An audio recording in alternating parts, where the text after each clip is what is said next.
কি ব্যাপার, তুমি এখনো এখানে যাও নাই? কোথায় যাব? তোমার বাপ না তোমাকে হুকুম দিল আমার বাসার থেকে চলে যাইতে, তোমার বাপের বাড়ি চলে যাইতে বললো? তা তুমি হুকুম তামিল করতেছো না কেন, যাচ্ছ না কেন? আমার স্বামীর হুকুমের বাইরে আমি অন্য কারো হুকুম শুনি না, সে যেই হোক। তোমার বাপ কইছে তাও শুনবা না? না, বাপের হুকুমও শুনি না। এখন শুধুমাত্র আমি আমার স্বামীর হুকুম শুনি, কারণ আমি একজন বিবাহিত মেয়ে মানুষ, বুঝছো? তো বিবাহিত মেয়ে মানুষ হলে কি হয়েছে? বিবাহিত মেয়ে মানুষের কি স্বামীর হুকুম শুনতে হবে, বাপের হুকুম শোনা যাবে না? বাপের হুকুম শুনতাম বিয়ের আগে, এখন আমার বিয়ে হয়ে গেছে, এখন আমার স্বামী আমার অভিভাবক, আমি শুধুমাত্র আমার স্বামীর হুকুমই কায়েম করব, এছাড়া আর কারো হুকুমই না। যে স্বামী তো তোমাকে অত্যাচার করে, তোমাকে জ্বালাতন করে, তোমাকে কাজ করায়, তোমাকে সারাদিন জ্বালায়, তো এত কিছু সহ্য করে তুমি থেকে দেবা?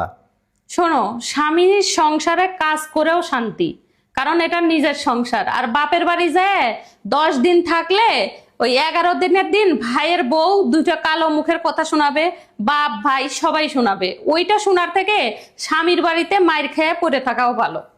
হ্যাঁ, স্বামীর বাড়িতে মার খেয়ে থাকা ভালো? কারণ এটা আমার নিজের সংসার, এখানে মাইর খাইলেও আমি খাচ্ছি, সুখে থাকলেও আমি থাকতেছি, বুঝছো? বিয়ের পর কোনো মেয়ে যদি বাপের বাড়ির বড়াই করে তাহলে সে নিশ্চিত ধ্বংস হয়ে যাবে, বুঝছো?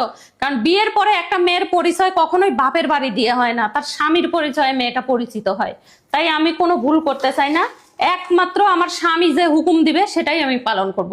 এছাড়া আমার বাপ মা ভাই বোন কে কি বললো, কে কি বুদ্ধি দিল, ওসব বুদ্ধি আমি শুনতেছি না।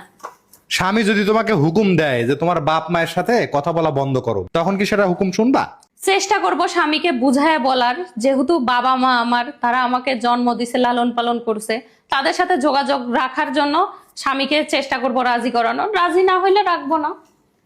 ওমা, রাজি না হলে একবার স্বামীর কথাই মেনে নিবা? শোনো, এখন তোমার সাথে আমার বিয়ে হয়েছে, মৃত্যুর আগ পর্যন্ত আমি তোমার সাথেই থাকবো, এই সংসারে থাকবো, বুঝছো? তো তোমার হুকুমটাই সবার আগে আমার কাছে। তোমার কথার গুরুত্ব অন্য কারো কথার গুরুত্বের সমান হতে পারে না। আচ্ছা, আসলে তোমার মতো করে বুঝলে দুনিয়ার কোনো সংসারে আর অশান্তি থাকবে না, বুঝছো? আমি সত্যি অবাক হইলাম যে তুমি তোমার বাবা মা বলার পরেও আমার বাসা থেকে গেলা না। যদিও তোমার আমার মধ্যে একটু ঝামেলা হয়েছে, বাট আমি জানি যে তোমাকে নিশ্চয়ই ফোন করে তোমাকে যেতে বলছে, এবং এটা আমি শিওর যেতে বলছে না? হ্যাঁ, যেতে বলছে। এই তো, তারপরও তুমি যাচ্ছ না, দেখতেছি স্বতঃস্ফূর্ত ভাবে তুমি সংসারের কাজ করতেছো। আমি খুবই অবাক হই যে তুমি তোমার বাবা মার কথা শোনো না কেন? শোনো, এটা আমার সংসার, এই সংসার ছেড়ে আমি কোথায় যাব?